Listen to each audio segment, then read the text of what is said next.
Good morning and नमस्कार दोस्तों, स्वागत है आप सभी का आपके अपने YouTube channel GK search engine पर।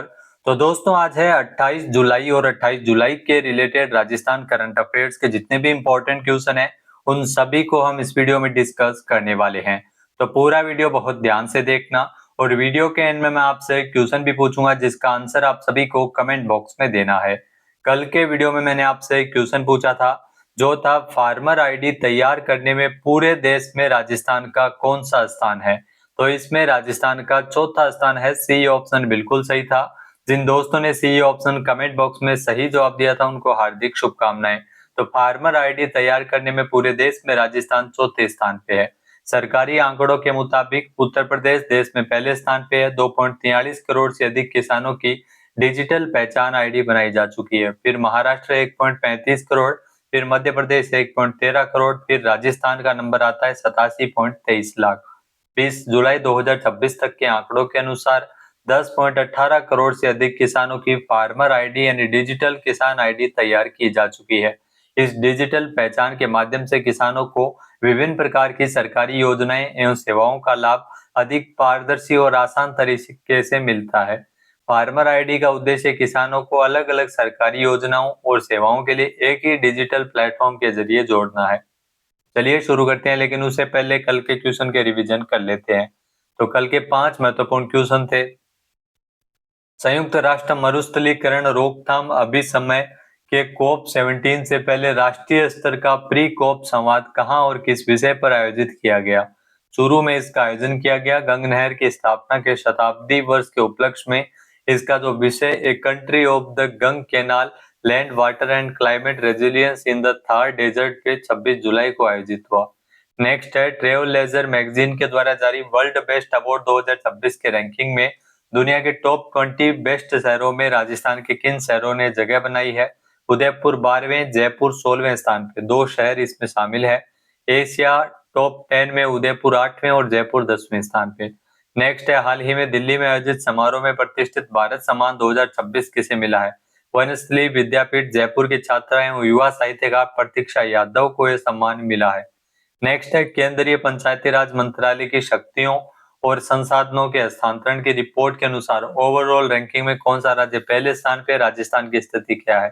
कर्नाटक पूरे देश में पहले स्थान पे है, जबकि कर्मचारियों की उपलब्धता में राजस्थान 11वें, पंचायतों को सीधे काम और वित्तीय अधिकार सौंपने के मामले में राजस्थान चौथे स्थान पे है।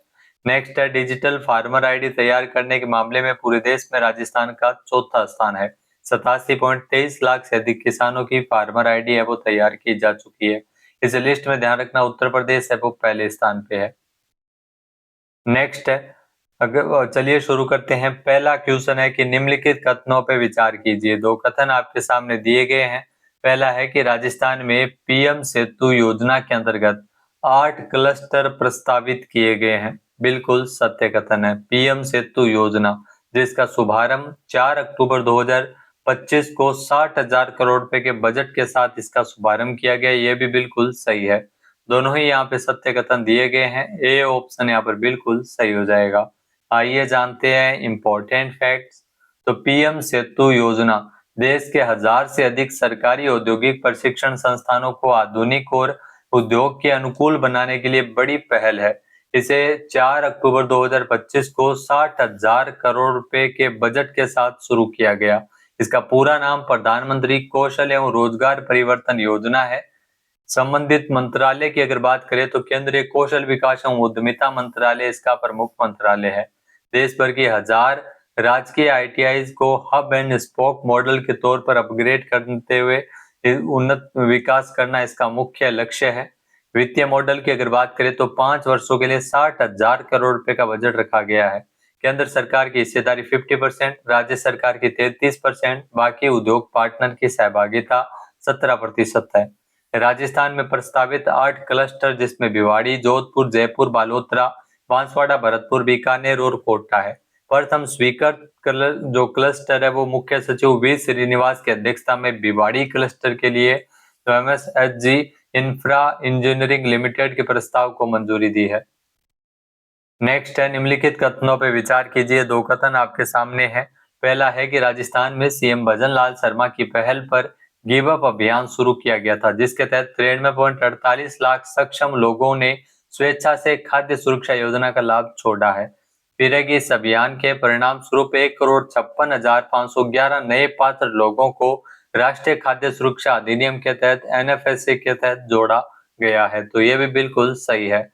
दोनों ही यहाँ पे सत्य कथन दे रखे हैं। ए ऑप्शन यहाँ पर बिल्कुल सही है। आइए जानते हैं इंपॉर्टेंट फैक्ट्स। तो राजस्थान में सीएम भजन लाल शर्मा की पहल पर गिव अप अभियान ने बड़ा रिकॉर्ड बनाया है। प्रदेश में 93.48 लाख सक्षम लोगों ने स्वेच्छा से खाद्य सुरक्षा योजना का लाभ छोड़ा है, जिसे अगर बात करें तो जिसे 1,56,511 नए पात्र लोगों को एनएफएसए के तहत जोड़ा जा सका है। अभियान की शुरुआत इसकी पहल सीएम भजन लाल शर्मा के निर्देश पर 1 नवंबर 2024 को शुरू की गई थी। मुख्य उद्देश्य आर्थिक रूप से जो संपन्न है अपात्र लोगों को स्वेच्छा से राशन, सब्सिडी एवं खाद्य सुरक्षा छोड़ने के लिए प्रेरित करना था, ताकि जरूरतमंद और वंचित गरीबों को इसका लाभ मिल सके। इस अभियान के परिणाम स्वरूप खाली हुई रिक्तियों और पोर्टल के पुनः खुलने के बाद 1 करोड़ से अधिक नए और पात्र जरूरतमंद लोगों को खाद्य सुरक्षा योजना के दायरे में जोड़ा गया था। खाद्य सुरक्षा योजना से जुड़ने वाले नए लाभार्थियों को प्रति व्यक्ति 5 किलो गेहूं के साथ साथ अन्य कल्याणकारी योजनाएं जैसे रसोई गैस सब्सिडी, आयुष्मान योजनाओं का लाभ भी मिलता रहता है। नेक्स्ट, राजस्थान कैडर के 1994 बैच के वरिष्ठ आईएएस अधिकारी जिन्हें शिक्षा मंत्रालय, केंद्रीय शिक्षा मंत्रालय के उच्च शिक्षा विभाग का नया सचिव नियुक्त किया है, वे कौन है? तो ध्यान रखना, नरेश पाल गंगवार। ये राजस्थान कैडर के आईएएस अधिकारी है। बी ऑप्शन यहाँ पर बिल्कुल सही है। आइए जानते हैं इंपॉर्टेंट फैक्ट्स। तो राजस्थान कैडर के 1994 बैच के वरिष्ठ आईएएस अधिकारी नरेश पाल गंगवार को केंद्र सरकार ने शिक्षा मंत्रालय के उच्च शिक्षा विभाग का नया सचिव नियुक्त किया है। उन्होंने विनीत जोशी का स्थान लिया है, ये भी आपको ध्यान में रखना है।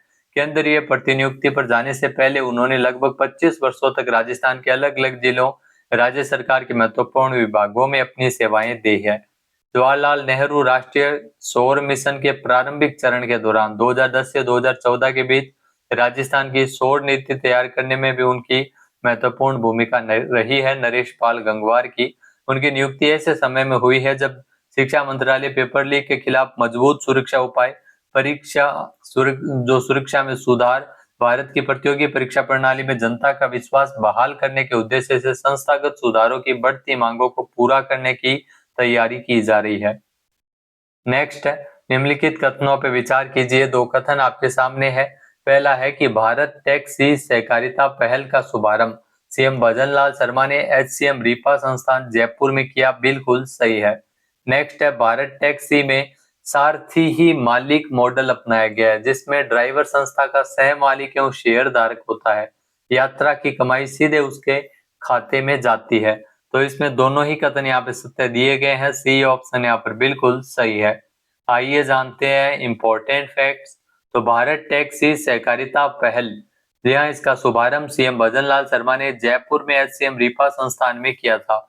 साथ ही मालिक यानी सहकारी मॉडल जो अन्य निजी कंपनी जैसे ओला, उबर के विपरीत इसमें ड्राइवर सारथी केवल सेवा प्रदाता नहीं बल्कि संस्था का सह मालिक और शेयर धारक होता है। यात्रा की कमाई बिना किसी बिचौलिए के सीधे सारथी के खाते में जाती है। प्रमुख लाभ और सुरक्षा की बात की जाए तो इस पहल के तहत ड्राइवर जो सारथी है उनको 5 लाख रुपए का दुर्घटना बीमा कवर प्रदान किया गया है। वर्तमान स्थिति की अगर बात करें तो जो राष्ट्रीय स्तर पर दिल्ली, गुजरात, महाराष्ट्र के बाद अब राजस्थान में भी सेवा की शुरुआत की गई है। यहाँ इसके लिए सफल संचालन और विस्तार के लिए राजस्थान पुलिस, सरस, जयपुर नगर निगम और जयपुर मेट्रो के साथ एक समझौता ज्ञापन पर भी हस्ताक्षर किए गए हैं। नेक्स्ट है, राज्य स्तरीय स्वीकृति समिति एसएलएससी की बैठक में राजस्थान निवेश प्रोत्साहन योजना के तहत कितने उद्योगों के अनुदान हेतु स्वीकृति प्रदान की गई है? तो इसमें 10 उद्योगों के लिए स्वीकृति मिली है। बी ऑप्शन बिल्कुल सही है। आइए जानते हैं इंपॉर्टेंट फैक्ट्स। तो राजस्थान निवेश प्रोत्साहन योजना की बदौलत प्रदेश में लगातार नए उद्योग स्थापित हो रहे हैं और राज्य सरकार के द्वारा अलग अलग प्रकार के अनुदान भी दिए जा रहे हैं। उद्योग एवं वाणिज्य विभाग के अतिरिक्त मुख्य सचिव की अध्यक्षता में राज्य स्तरीय स्वीकृति समिति की बैठक हुई थी, जिसमें 10 उद्योगों के लिए अनुदान स्वीकृत किए गए। इन उद्यम में asset creation incentive, thrust booster ब्याज अनुदान, विद्युत शुल्क में छूट, ग्रीन इंसेंटिव जैसे विविध परिलाभ दिए जाएंगे। इन उद्योगों के द्वारा कुल 1117 करोड़ रुपए का जो वास्तविक निवेश है वो किया गया। 2300 से अधिक लोगों के लिए रोजगार के नए अवसर सृजित हुए हैं।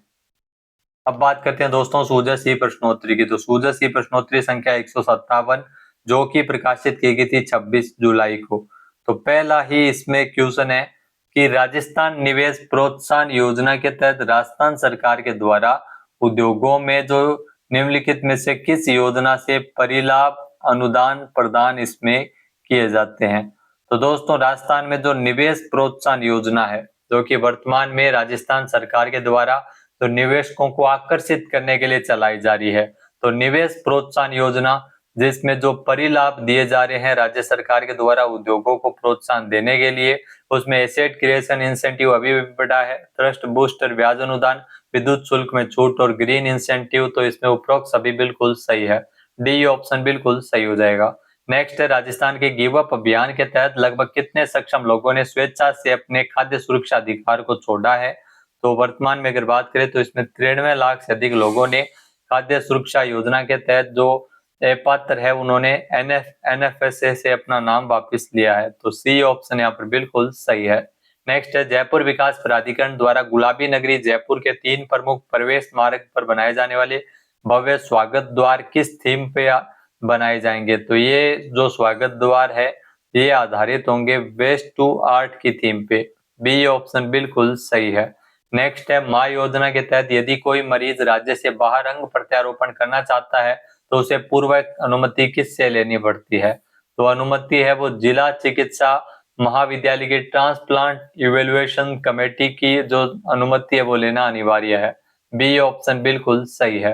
नेक्स्ट है पंच गौरव कार्यक्रम में एक जिला एक उत्पाद के तहत 12 जिले का उत्पाद कौन सा है। 12 जिले का उत्पाद है वो गार्लिक प्रोडक्ट है, ए ऑप्शन यहाँ पर बिल्कुल सही है। अब बात करते हैं आज के हमारे क्विज के जिसका आंसर आप सभी को कमेंट बॉक्स में देना है। तो आज का क्विज है जेडीए के द्वारा जयपुर शहर के 3 प्रमुख प्रवेश मार्ग पर किस थीम पर आधारित भव्य स्वागत द्वार यानी वेलकम गेट विकसित किए जाएंगे। एक बार फिर से सुनेगा, जेडीए यानी जयपुर विकास प्राधिकरण के द्वारा जयपुर शहर के 3 प्रमुख जो मार्ग है प्रवेश मार्ग है उन पर किस थीम पर आधारित भव्य स्वागत द्वार यानी वेलकम गेट विकसित किए जाएंगे। सही आंसर आपको कमेंट बॉक्स में देना है और अगर ये वीडियो आपको पसंद आए तो इसे आप लाइक और शेयर करना बिल्कुल ना भूलिएगा। चैनल पे नए जुड़े हो सब्सक्राइब नहीं किया है तो अभी सब्सक्राइब बटन पर क्लिक करें। इस वीडियो की जो पीडीएफ फाइल है वो आप वीडियो के डिस्क्रिप्शन बॉक्स से डाउनलोड कर सकते हैं। वीडियो देखने के लिए धन्यवाद। जय हिंद, जय भारत, जय राजस्थान।